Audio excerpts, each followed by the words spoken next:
Halo guys, gue Ray. Hari ini sesuai janji gue akan membahas sebuah speaker dari Bang & Olufsen. Ini adalah BO A1 Second Gen. Jadi kalau kalian kemarin tuh sempat nonton rekomendasi atau Best Bluetooth Speaker 2022, gue memasukkan speaker ini sebagai speaker nomor 1 kalau kalian mencari speaker yang size-nya kecil tapi punya sound quality yang bagus. Memang dari sisi harga, speaker ini terbilang cukup mahal. Dia dijual $280 di luar sana. Kalau di e-commerce Indonesia, kalian mendapatkan speaker ini tuh di range harga sekitar 3,9 sampai 4 jutaan. Kalau kalian berminat, link pembeliannya udah gue sertakan di deskripsi di bawah. Langsung aja kita mulai reviewnya. Gue akan start dari build quality dan desainnya.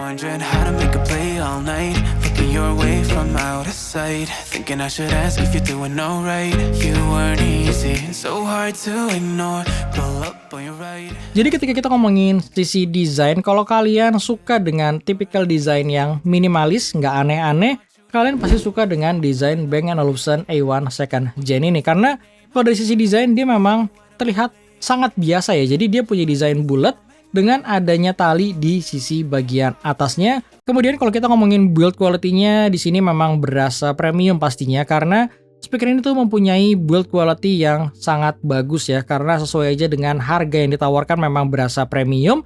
Bahan materialnya nggak ada plastiknya sama sekali. Jadi untuk sisi atasnya ini full aluminium yang BO-nya sendiri ngeklaim dia tuh super durable ya untuk kualitas premiumnya. Bagian bawahnya ini ada kayak polikarbonat mungkin, dan overall sih gue ngerasa untuk materialnya ketika kalian pegang secara langsung ini memang berasa bagus. Untuk size-nya sendiri terbilang cukup besar untuk sebuah compact speaker. Kemudian untuk layoutnya sendiri, di bagian tombolnya ada di bagian kiri dan bagian kanan. Di bagian kiri ini ada 3 tombol yang berfungsi sebagai tombol power, tombol pairing Bluetooth, dan ada tombol untuk mikrofon ya. Jadi mikrofon ini ketika kalian pencet, dia tuh ada built-in Alexa-nya yang pada intinya dia tuh kayak semacam semi smart speaker ya. Jadi kalian bisa menggunakan voice assistant Alexa tersebut. Kemudian kita coba nyalain yuk untuk notifikasi powernya. Notifikasinya super simple ya, dan untuk di bagian kanannya juga ada 3 buah tombol untuk pengoperasian, ada tombol volume dan ada tombol buat play dan pause. Bagian bawahnya ada charging port yang menggunakan USB Type-C dan ada satu LED kecil buat menandakan status chargingnya. Bagian belakangnya ada lambang BO dan terlihat sangat clean. Untuk bagian atasnya ada tali yang bisa kalian adjustable, berfungsi buat kalian menggantung speaker ini, dan ada plat besinya gitu ya, adalah tulisan Bang & Olufsen-nya. Dan gue rasa sih itu aja sih kalau kita ngomongin dari sisi layout. Oh iya, di bagian depan ini, di bagian grill juga samar-samar kayak ada lambang Bang & Olufsen-nya gitu ya. Jadi overall gue suka sih dari sisi layoutnya juga simple. Untuk spesifikasinya, dia mempunyai powernya cukup besar untuk amplifiernya, yaitu 2x30 watt kelas D. Drivernya ada 2, ada woofer dan ada tweeter. Untuk size woofernya sendiri dia punya size 3,5 inch.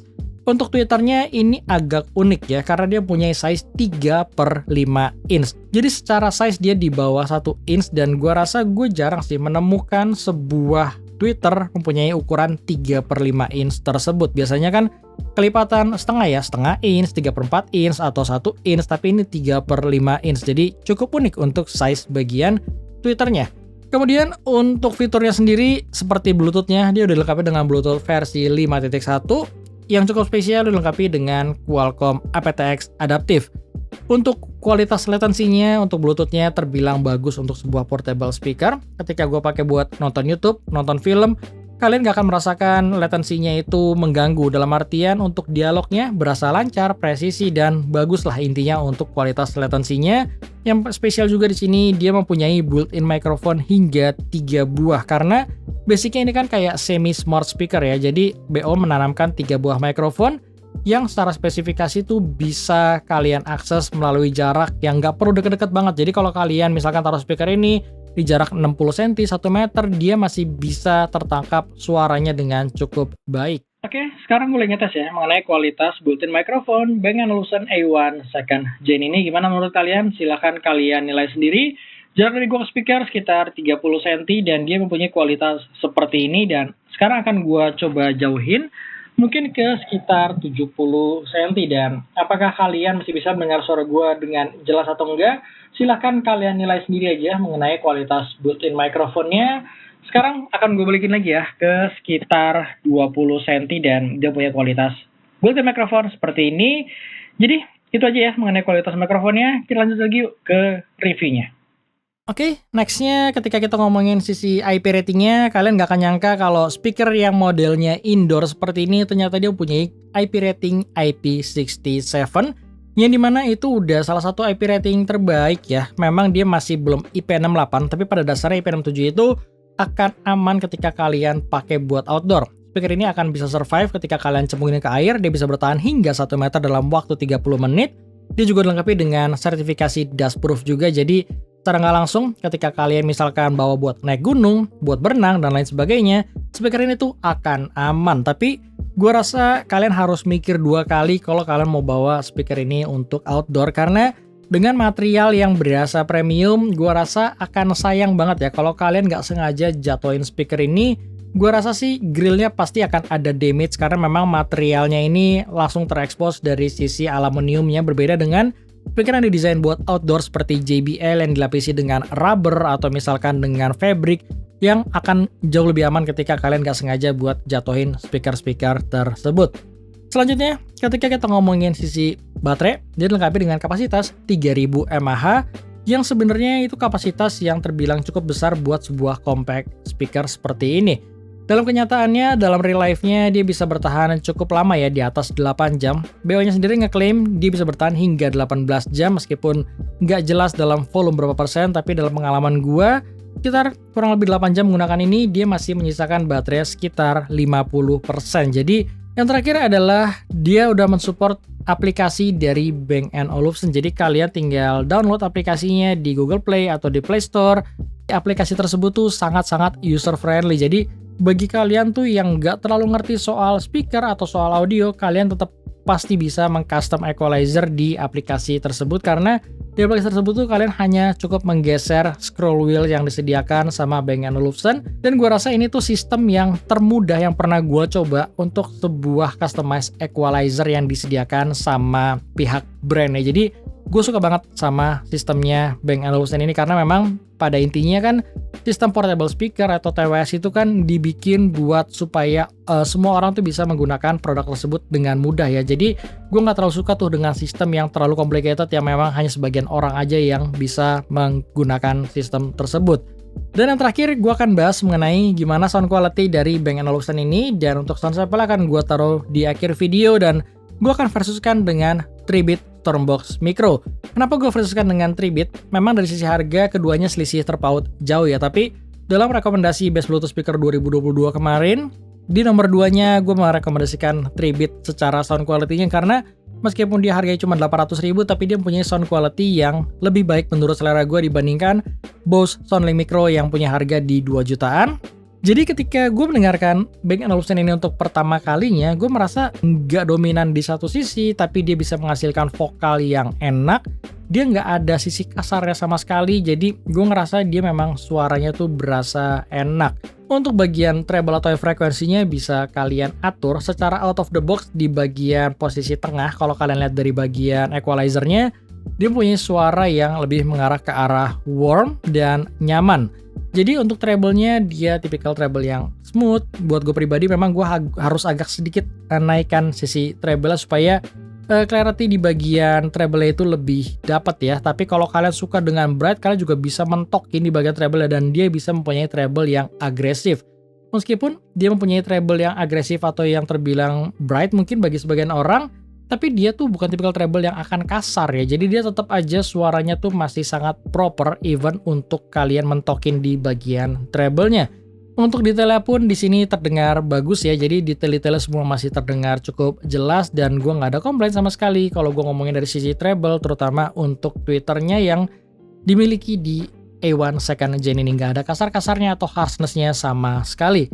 Untuk vokalnya, ini adalah bagian yang paling gue suka. Tipikal vokal di sini tuh tipikal vokal yang berasa netral atau natural sekaligus berasa tebal. Jadi vokalnya tuh berasa smooth, nggak ada sibilansnya sama sekali dan akan nyaman buat kalian jadikan sebagai background song, nemenin kalian kerja dan lain sebagainya. Untuk bass, buat selera gue di sini pas. Jadi dia tipikal bass yang besar buat sebuah compact speaker. Dia memang nggak sebesar seperti Bose Sony Micro ya. Kalau Bose kan ketika kalian dengerin tuh isinya kayak bassnya tuh lebih dominan. Kalau di sini menurut gue masih termasuk balance. Untuk size yang dimiliki, bagi sebagian orang mungkin berharap untuk bassnya sedikit lebih besar. Meskipun kalau buat gue ini bassnya berasa bagus kok. Jadi dia bisa nge-reach low frekuensinya itu lebih bagus dibandingkan Soundbox Micro atau Bose.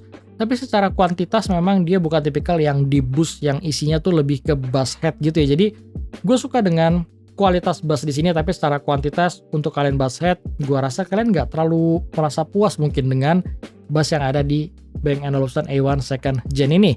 Dan yang terakhir untuk loudness sendiri, menurut gue di sini terbilang cukup ya. Kalau kalian bandingkan dengan para pesaingnya seperti Marshall Whelan atau misalkan Bose Sonic Micro, loudness-nya nggak berbeda jauh dibandingkan kedua speaker tersebut.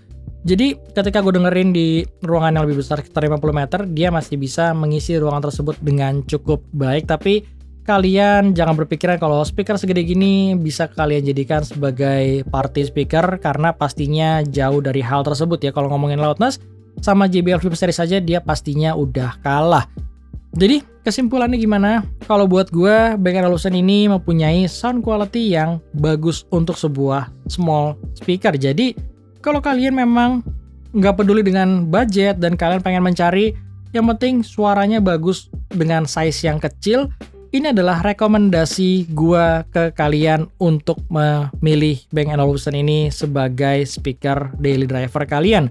Speaker ini cocok banget ketika kalian taruh di meja kerja, nemenin kalian kerja, atau misalkan di kamar kalian nggak terlalu besar, kalian pengen jadiin speaker ini sebagai background song di kamar kalian juga masih sangat-sangat cocok.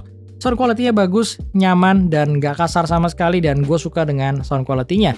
Tapi kalau kalian tipikal orang yang memang mencari speaker tuh dari sisi price performance-nya, pengen mempunyai sebuah speaker yang all around, dipakai party bisa, dipakai buat background song bisa, dan lain sebagainya, yang nggak terlalu peduli dengan masalah size, pastinya akan ada banyak pilihan speaker di luar sana yang mempunyai suara yang lebih besar, lebih loudness, lebih proper pastinya dibandingkan Bang & Olufsen A1 Second Gen ini dengan harga yang nggak berbeda terlalu jauh atau dengan budget yang mirip.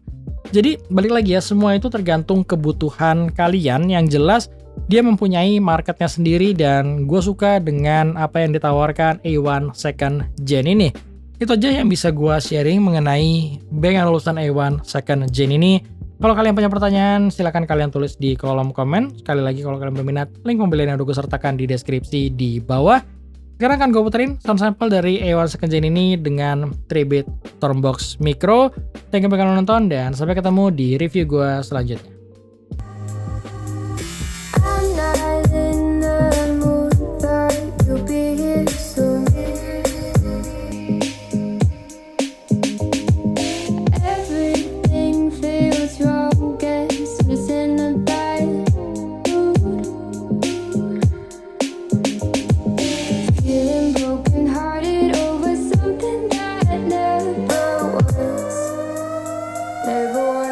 Never was.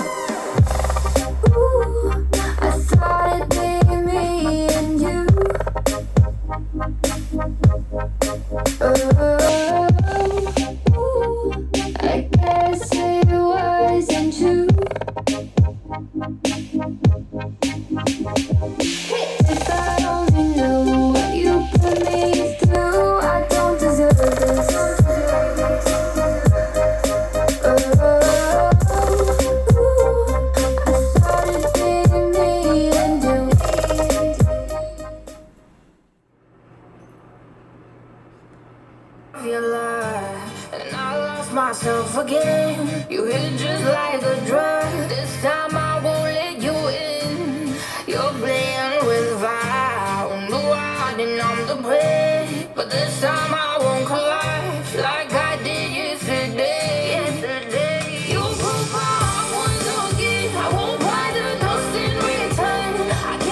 push you far away.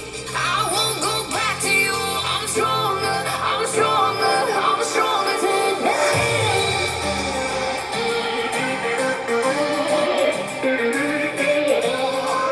I'm stronger today.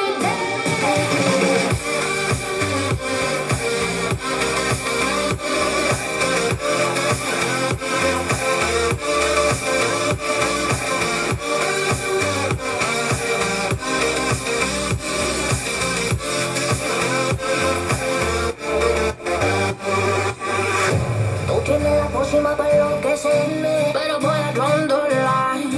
Que yo ya sé que de ti I got to stay away, got to stay away.